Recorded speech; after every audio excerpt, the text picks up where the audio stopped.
Hai, aku Z. Selamat datang di channelku dan ini adalah catatan anak event.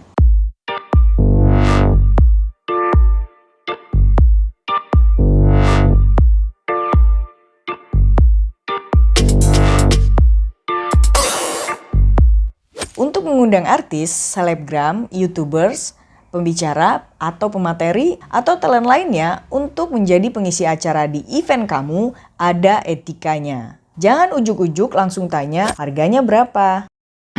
Bukan begitu caranya. Nah, di video ini aku akan jelaskan step by step dan bagaimana etikanya. Yang pertama, cari kontak di tempat yang tepat. Cari kontak manajer, tim manajemen, atau agensi resminya seperti email, WhatsApp, telepon, atau apapun yang bisa menghubungkan kamu secara langsung dengan mereka. Cari kontak tersebut di tempat yang tepat. Jangan cuma browsing lewat Google, karena bisa jadi kamu dapat kontak yang palsu atau dapat kontak calo yang sudah pasti tangan kesekian. Dan kamu bisa jadi kena budget yang over. Kasihan kamu dan kasihan juga artis dan timnya. Calo yang nakal biasanya nggak ngerjain apa-apa, tapi mereka bisa dapat selisih harga bahkan lebih dari artisnya. Tapi nggak semua calo begitu loh ya.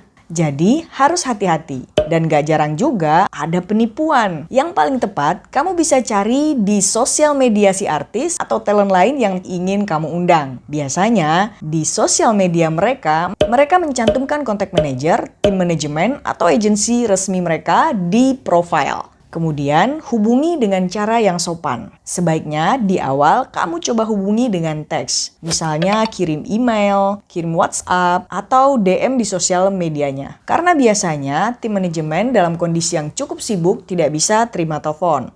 Atau ada beberapa di antaranya yang memang tidak nyaman terima telepon dari nomor yang tidak dikenal. Nah, jika lewat teks, kamu akan memberi waktu untuk mereka membaca teks kamu dengan fokus dan akan membalas teks kamu saat mereka punya waktu luang.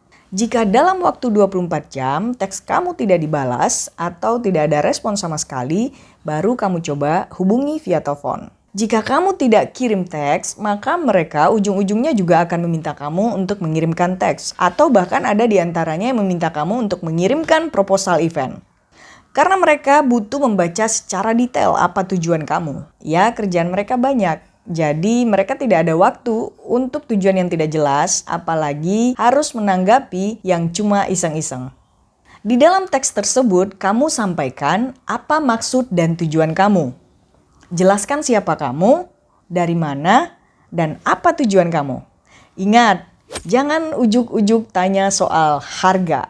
No, bukan gitu caranya. Itu agak kurang sopan.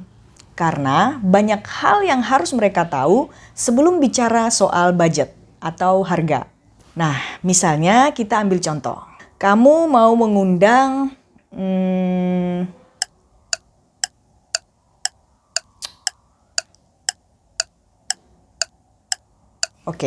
kamu mau mengundang Yonglex ke acara pensi kamu.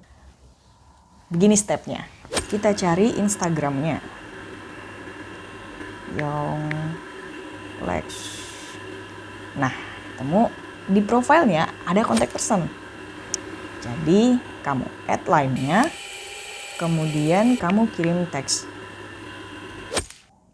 Halo, selamat siang. Perkenalkan saya Andi ya. Saya Andi dari SMA Negeri 1 bla bla bla bla. Kami ingin mengundang Yonglex untuk mengisi acara pensi kami pada, sebutkan waktunya, tanggal 31 Desember 2020 pukul sekian. Sebutkan lokasi eventnya di gedung sekolah kami, Jalan bla bla bla bla, Jakarta Selatan. Ceritakan sedikit konsep event kamu dengan tema generasi kreatif. Dan event kami close to public, hanya dihadiri oleh para guru dan siswa-siswi. Nah, baru tanyakan ketersediaan jadwalnya. Kira-kira jadwalnya available nggak ya? Kemudian minta ridersnya. Kalau boleh, kami minta dikirimkan ridersnya ke email kami andi.smanegeri1@gmail.com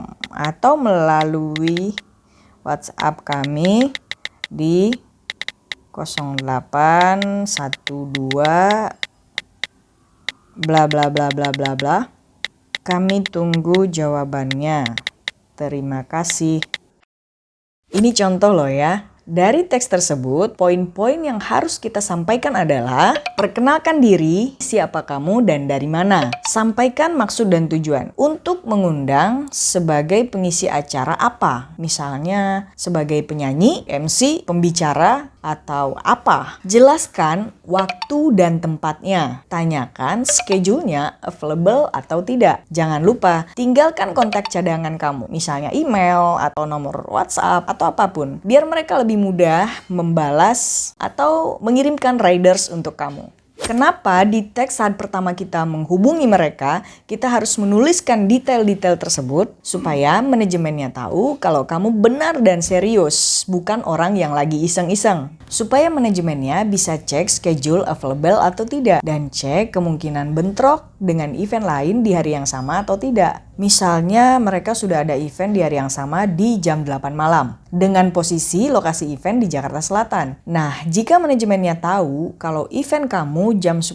siang dengan lokasi yang masih dekat atau masih satu area Jakarta Selatan, manajemennya akan memperhitungkan waktu persiapan dan jarak tempuh dari satu lokasi event ke lokasi event lainnya. Jika memungkinkan, mereka pasti akan terima tawaran event dari kamu. Supaya manajemennya juga tahu seberapa besar skala event kamu, agar mereka bisa mempertimbangkan berapa budget yang tepat untuk event kamu. Biasanya mereka akan bertanya, eventnya komersil atau tidak? Ada sponsor atau tidak? Pakai tiketing atau tidak? Karena ini berpengaruh pada budget atau harga. Contoh, harga untuk event komersil pasti akan berbeda dengan harga untuk event charity. Selain itu, detail tadi juga berguna untuk menjadi bahan pertimbangan tim manajemen mereka untuk mempertimbangkan kira-kira artisnya cocok atau tidak berada di event kamu. Karena tim manajemen juga akan memilih event yang memang tepat atau cocok dengan image artisnya. Jika semua detail itu yang kamu kirimkan sudah cocok atau sudah klop, maka mereka bisa memutuskan untuk mengirimkan kamu riders atau tidak. Selanjutnya, kamu harus mempelajari riders. Nah, riders itu apa? Isinya apa? Nanti akan kita bahas secara detail di video khusus riders artis. Jika mereka sudah membalas teks kamu dan mengirimkan riders untuk kamu, kamu bisa masuk ke tahap pertanyaan selanjutnya, yaitu soal budget atau harga. Tapi biasanya manajemen artis yang profesional rata-rata sudah mencantumkan rate publish artisnya di dalam riders. Pastikan kamu membaca riders dengan teliti. Jadi, dalam mengundang artis, kamu tidak hanya dikenakan fee, tapi kamu juga wajib memenuhi semua kebutuhan artis dan timnya yang tertera di dalam riders, baik yang teknis maupun yang non-teknis. Oke, setelah kamu mendapatkan penawaran harga dan sudah membaca riders dengan detail, maka kamu bisa mulai melakukan negosiasi.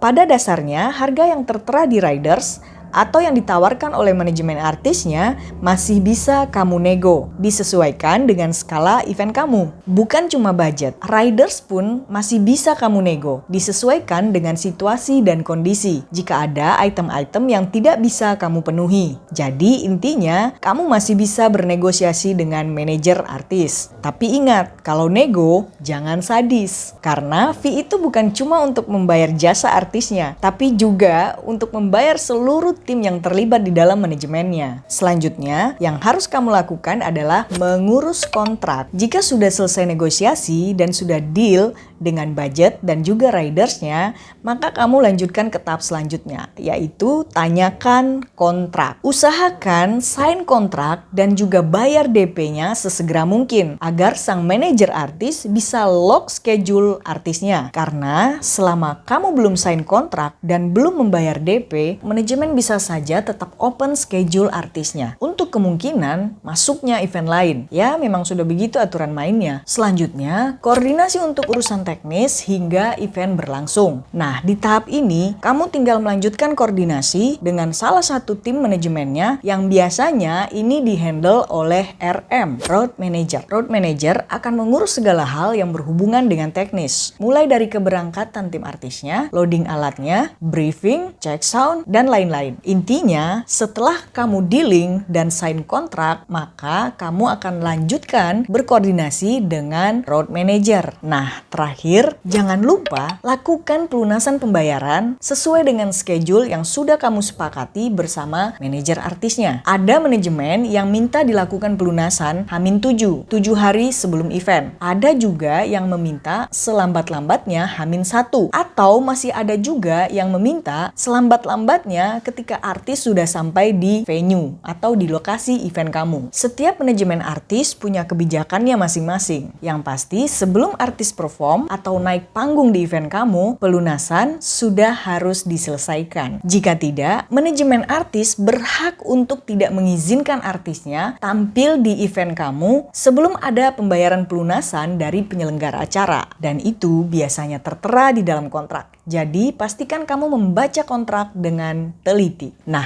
kira-kira begitulah step-step dan etikanya saat kamu ingin mengundang artis, YouTuber, selebgram, pembicara, atau talent-talent lainnya untuk menjadi pengisi acara di event kamu. Jika ada yang kurang jelas atau ada yang ingin kamu tambahkan, silakan tulis di kolom komentar. Atau jika ada saran dan ide untuk video selanjutnya juga tulis di kolom komentar. Terima kasih sudah menonton catatan anak event. Semoga bermanfaat dan sampai ketemu di video selanjutnya.